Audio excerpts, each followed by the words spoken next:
যখন বলতেছে হঠাৎ করিয়া কে জানি আওয়াজ দিয়া বলেছে উহুদের ময়দানে নবী নাই, নবী নাই, নবী নাই।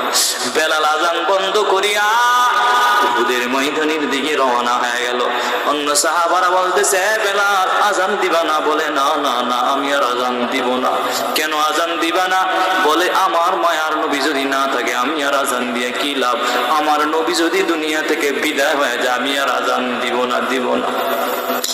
এত পরিমাণ পাগল ছিল বেলাল মায়ার নবীর জন্য। এই দিক দিয়ে আল্লাহর নবীর একজন বড় আশিক খেজুরের বাগানে পানি দিতেছেন, হঠাৎ করিয়া তার কানের মধ্যে আওয়াজ উহুদের ময়দানে নবী নাই, উহুদের ময়দানে নবী নাই। এই আওয়াজ শোনা মাত্রই ওই আল্লাহর বান্দা বালতি দিয়া খেজুর গাছের মধ্যে পানি দেয়। বালতিটা বালাইয়া আসমানের দিকে তাকাইয়া বলে ও আসমানের মালিক, এই দুটো চক্ষুকে রিজার্ভ করে রেখেছি আমার নবীকে দেখার জন্য। আজকে আমার নবী নাকি দুনিয়া থেকে বিদায় হয়ে গেছে, অতএব আমার এই দুই চক্ষু রাখি আর লাভ নাই। আল্লাহ আপনি আমার অন্ধ বানায়া দেন। এত পরিমাণ মায়ার নবীর আশিক ছিলেন। এই দিক দিয়ে উহুদের ময়দানে রক্তে রঞ্জিত হয়ে গেল, লাল হয়ে গেল। অন্যান্য সাহাবায়ে কেরামরা রক্তে রঞ্জিত হয়ে গেল, আমার মায়ার নবীও রক্তে রঞ্জিত হয়ে গেল। এরপরে সাহাবায়ে কেরামরা মিল্লা নবীকে তৈরা একটা উহুদের পাদদেশে একটা পাথর ছিল, পাথরের উপরে উঠাইয়া নবীরে বসাইলেন। নবী একটা স্বস্তির নিঃশ্বাস পালানোর পরে বলতেছে এ সাহাবী, আমার এই উহুদের ময়দানে কোন কোন সাহাবারা শহীদ হয়ে গেছে, এদেরকে বিনা গোসলে যান কবরস্থানে দাফন করে দাও। সাহাবায়ে কেরামরা তল্লাশি শুরু করে দিল, কোন কোন সাহাবীরা শহীদ হয়েছে এদেরকে দাফন করে দেওয়া লাগবে। নবীর কথা শোনার পরে সবাইকে তালাশ করার জন্য যখন মাঠে ময়দানে নেমে গেল, আল্লাহর একজন বান্দি আইসা বলতেছে নবী গো, আপনার একজন সাহাবী উহুদের ময়দানে শহীদ হয়েছে, এরে গোসল ছাড়া এরে দাফন যেন না করে। কেন, কি ব্যাপার? কয় আমার স্বামী গোসলখানায় গিয়েছে, রাত্রিবেলা সহবাস করার পর তার উপরে গোসল ফরজ হয়েছে। গোসল না করিয়াও যখন গোসলখানায় ঢুকেছে, হঠাৎ করে আওয়াজ পেয়েছেন উহুদের ময়দানে নবী নাই। এই আওয়াজটা শোনা মাত্রই গোসল ফালাইয়া উহুদের ময়দানে দৌড় দিয়ে চলে এসেছে। অতএব গোসল ছাড়া যেহেতু চলে আসছে, আবার শহীদ হয়ে গেছে।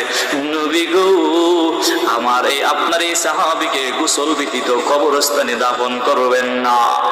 নবী ও সাহাবায়ে কেরামকে ডাক দিয়ে বলেছে এই সাহাবী, আমার কোন সাহাবী হানজালা নামে ব্যক্তি আছে, ওই নাকি গোসল ফরজ ছিল, তাকে গোসল ছাড়া এর দাফন করিও না।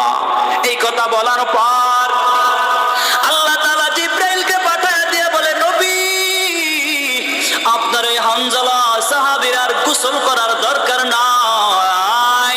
আমি আল্লাহ বেহেশতের পানি দ্বারা হানজালার গোসল করায়া দিলাম, বিনা গোসলে হানজালারও দাফন করে দাও। বলেন না সুবহানাল্লাহ। এত পরিমাণ দামি বেলাল। এই বেলাল কি পরিমাণ দামি বাবা! মক্কা বিজয়ের আগে নবী বারবার মক্কার দিকে তাকাইয়া আফসোস করে বলেছে এই মক্কা, আজকে আমার আপন লোকেরা আমারে থাকতে দেয় না, এরা সবাই আমারে তাড়ায়া দেয়। মক্কার দিকে নবী তাকাইয়া তাকাইয়া কান্না করে আর বলে এই মক্কা, একদিন না একদিন বিজয় লাভ হবে, মক্কা তোর সাথে সাক্ষাৎ হবে। একদিন মক্কা বিজয় হয়ে যাওয়ার পর নবী এত পরিমাণ খুশি হয়ে গেছেন। খুশি হওয়ার পরে আজকে জোহরের নামাজ জামাতের সাথে আদায় করবে। সাহাবায়ে কেরামদেরকে এমন একটা মজলিসের মধ্যে বসাইলেন আর বলেছে তোমরা পরামর্শ দাও, আজকের এই মক্কা বিজয় হওয়ার পর জোহরের নামাজ জামাত কে পড়াবে, জোহরের নামাজের আজানটা কে দিবে, মক্কা বিজয়ের আজানটা কে দিবে, একজন পরামর্শ দাও। একজন দাঁড়াইয়া বলেছে আজকের বিজয়ের আজান দিবে হযরতে আবু বকর। বলে আবু বকর কি? যে আবু বকর আপনার জন্য হিজরতের সময় দাঁড়ায়া ছিল, আপনার অপেক্ষায় ছিল। নবী একদিন আবু বকরের ঘরের দরওয়াজার সামনে গিয়ে নক করা মাত্রই আবু বকর বলে লাব্বাইকা ইয়া মুহাম্মদ, নবী গো এত রাত্রে আপনি আমার দরওয়াজায় আসলেন? আবু বকর জবাব দিয়ে বলে ও আল্লাহর নবী, যেদিন আপনি আমার ইশারা আতান বলেছেন একদিন হিজরতে যাব, সফরের সঙ্গী তুমি হইবা, ওই দিন থেকে আমি দিনের বেলা যতই কাজ করি, রাতের বেলা দরওয়াজার পাশে দাঁড়াইয়া আপনার জন্য অপেক্ষা করি।